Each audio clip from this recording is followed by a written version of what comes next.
ప్రతి అక్షరం ప్రజల పక్షం. HR9 న్యూస్ టీవీకి స్వాగతం, సుస్వాగతం. రాజంపేట నియోజకవర్గం ఒంటిమిట్ట మండలంలో ఒంటిమిట్ట సబ్ ఇన్స్పెక్టర్ గా శివప్రసాద్ బాధ్యతలు చేపట్టారు. ఇంతకు ముందు ఒంటిమిట్టలో సబ్ ఇన్స్పెక్టర్ గా పనిచేసిన మధుసూదన్ రావు లింగాలకు బదిలీ కాగా పొద్దుటూరులో పనిచేసిన శివప్రసాద్ ఒంటిమిట్ట సబ్ ఇన్స్పెక్టర్ గా బాధ్యతలు చేపట్టారు.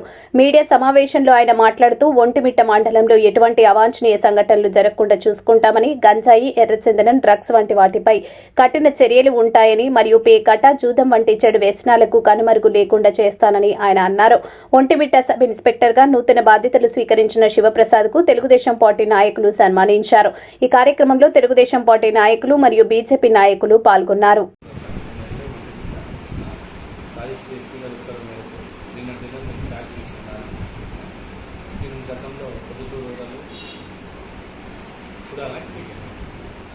గతంలో పొద్దుటూరు, పులివెందల, కలమల, పెద్దమల, పులివెందల తదితర పోలీస్ స్టేషన్లో పనిచేసి వచ్చి ఈ దినం మొన్నటి దినం వచ్చి తహసీల్ ఎస్పీ గారి ఉత్తర్వు మేరకు రిపోర్ట్ చేసుకొని ఇది జాయిన్ కావడం జరిగింది.